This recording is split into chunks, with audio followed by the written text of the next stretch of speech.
it's Miss Ash here today, and I wanted to talk to you about the importance of knowing where you live and what to do in an emergency. Since we're talking about Jackson and that's our hometown, I think this is a really good time for us to focus on this. And I know in my classroom, we've started working on learning our personal information, but we're still working on it. And something that helps when you're not too sure of all your personal information is to have an emergency contact sheet in your house somewhere. So this sheet is usually posted by a front door or an area that's easily findable in an emergency. And this is something that not only tells you who to contact, but in an emergency you could give this sheet to a police officer or a fireman, and then they have all the important information right here. So together we're going to fill out one of these as a practice, and I'm also going to include a blank copy for you guys if you want to fill this out at home with your family. Okay, so I'm going to start with all the information that I know right off the bat. So Poison Control's phone number is already in here, so that's good. Now to contact the police, I don't know the non-emergency phone number, so I'm going to have to look that up, and I don't know the non-emergency number for the fire department, so I'm going to look that up too. Now for the closest emergency room, I don't know that information either. And my doctor's information, I don't know that. And this right here shows you why this is important, because in an emergency, I wouldn't be able to tell anybody this information. But we're gonna skip down to this section, which is child's name. Now, you guys might know Miss Ash does not have any kids of her own at home, but she does have three-legged fur babies. So we're gonna do my fur babies. So my oldest one's name is Diego. So we're gonna put Diego right here, okay? And his birthday is 10/9/2014. And his weight is 8 pounds right now. He got kind of chubby. Don't tell him I said that though. And this is as of May 2020. That's the last time I took him to the dog doctor. Now, does Diego have any medical conditions? He does. So he has bladder stones. Now, you don't have to put every type of medical condition in here. And it also has allergies, which Diego doesn't have any. But this is where you would want to put information that would be important in an emergency. So when they're talking about medical conditions and they're talking about allergies, they don't need to know everything. That's your personal business. What they need to know in an emergency is stuff that will help them take care of you in an ambulance or when you go to the hospital, or if you need medicine right at the scene. So in this case, my dog doesn't really have any of those things. But if I were filling out this form for myself, there are some things that would be important. For medical conditions, it would be important for the emergency people to know that I have migraines.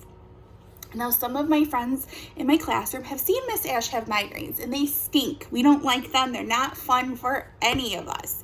But you guys know, we've talked about it in the classroom, that if an ambulance had to come, it would be important to tell them about that, because that might affect the medicine that they give me. Now for allergies, this is also important. Now they don't need to know that I'm allergic to crab, but they do need to know that I'm allergic to iodine and I am allergic to latex, because those are things that they might use at the scene that could affect how I recover. So if I'm already hurt or not feeling good, and they gave me something else that makes me hurt more or feel sick, that could make the situation worse. So that's when those are important. So I'm going to fill out the next section of this form for my other fur baby, and then we'll check out the next step. Okay guys, so I finished this last section about my other fur baby, and I actually need one more form because I technically have 3, but we're not going to worry about that right now. So the next thing we have to do is put our home address. So we all know teachers secretly live in their classrooms. Don't let us fool you. So I'm going to put my address down. So I would put down my name,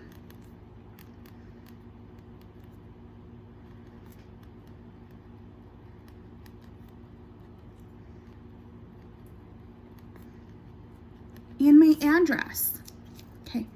The next thing he wants to know is cross streets. So in an emergency, this is important because it gives them an idea of where your house might be located if they don't know off the top of their head. So our cross streets would be Parnell and Lansing. Okay, so this wants to know my mom's name in case of an emergency. So I would put Ellen, and I would put her cell phone.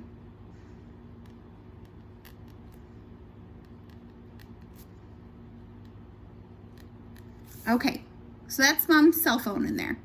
Okay, now it wants to know dad's cell phone. Now, so I'll put my dad's name. His name is Vince, and I'll put his cell phone down. Now, if you guys don't want to use mom and dad, or you just live with mom and you maybe don't live with dad, that's okay too. You guys can cross this out and put anybody's information. Additional emergency contacts would be people that you could call if mom and dad weren't available. So down here, you're going to want to put someone that's maybe like an older brother or a sister that could come and help you, or it could be a really close family friend. So I am going to put, I'm going to put Mr. John. Now, a lot of you guys know Mr. John. Mr. John teaches in the high school band, and his relationship is he is the fur uncle. Okay. Or he's just Miss Ash's friend, okay? So we're gonna put fur uncle and friend. So then we wanna put Mr. John's phone number.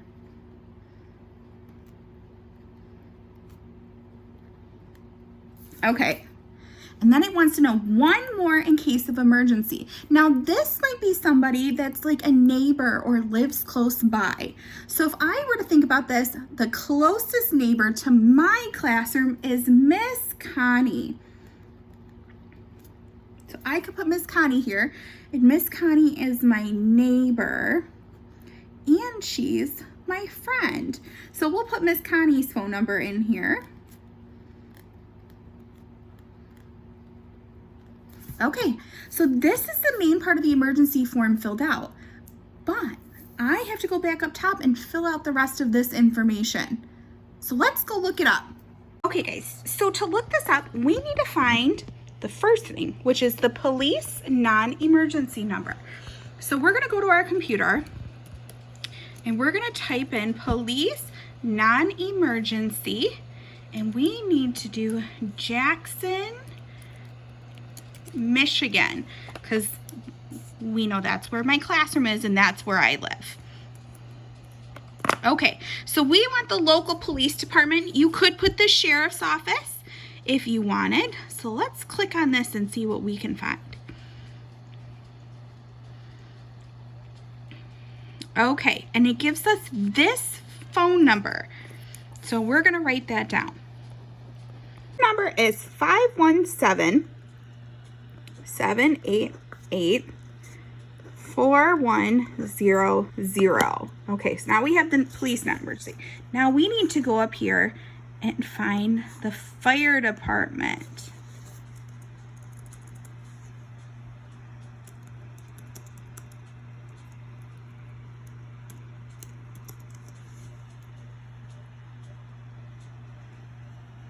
Okay, and it gives us a phone number right here.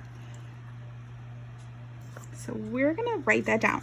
And it said 517-788-4150. Now, it's important to remember that this is the phone number for Jackson. It may not be the same in Parma or in Spring Arbor or in other places. So it's important that you get the right one. So the next thing we need to find is the closest emergency room. So we'll go back to our computer and we're gonna search emergency.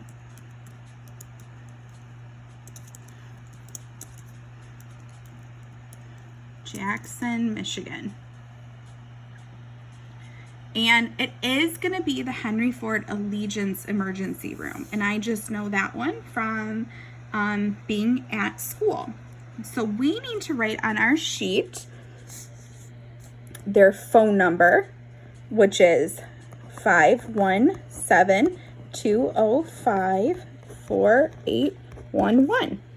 And their address says 205 Northeast Avenue. Okay, so that's the closest one to school. And our next thing is our doctor. For this, you guys will have a people doctor, but in this case, since we're talking about my fur babies, we would probably want a vet. So we're just gonna put down that information and move on. Okay, so now we can see we have all of our information done. So we're gonna wanna hang this somewhere special that we can find it in an emergency. So I'll probably hang this by my front door.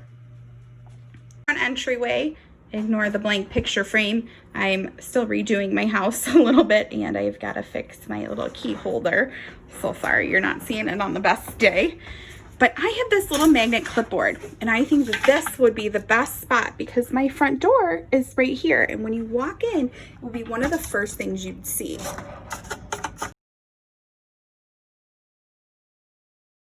One of the other things that happens in an emergency that we need to consider is what happens if we're not at home? What happens if we're not at home and we can't tell somebody our important information? Well, I have an option for that, so let's check that out. Okay guys, so when you're out in the community, you may want to have an ID card like this with you if you don't have a state ID already. Now this is something you can carry in your wallet or on your backpack or in your pocket, anything like that, but in a place that's easy for people to find. And it has a lot of the same information that our emergency form did for our houses. It wants your name, your address, phone number, parent's name, and emergency info. So these should be the same as the ones that are by your door.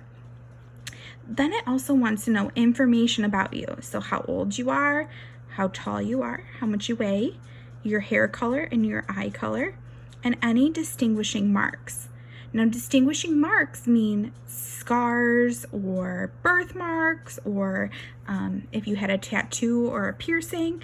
And then it wants to know blood type, your gender, so if you're a boy or a girl, the same medical information, so your allergies, and then it wants to know your social security number. Now, I wouldn't put this on here personally. I would put my birthday here instead. Then it wants to know fingerprints. Now this is important because sometimes they can help figure out who you are by your fingerprint, and your fingerprint are the lines that are on your fingers, and my camera will not show mine, but they're on your fingers. So if you rub a marker over it and you press down, you can get your fingerprints here. And then you should put an updated photo on here so people know what you look like. So for today, I filled these out for my fur babies again. So I didn't fingerprint them, not yet anyways, but I put in all of their information that's the same from their other sheet. I put their age and how tall they are and how much they weigh and their hair color, okay, and they're all boys. So I have a picture of what they look like, and I took this picture today, so it was a new photo. So you can see with all of them, because they live at the same house, they have a lot of the same information. So you and your brothers and your sisters would all have the same information. Now here, this is my dog Diego. Now Diego has a scar on his left shoulder, and so that would be a distinguishing mark that you guys could use to help make sure that you actually found Diego.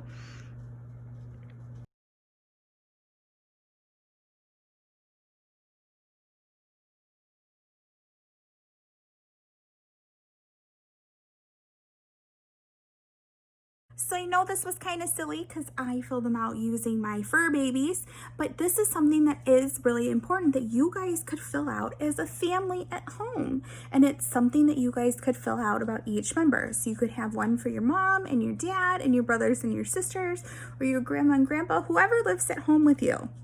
So I'm going to put a copy of both the emergency card and the form in our file so you guys can download them and do them at home if you don't already have one.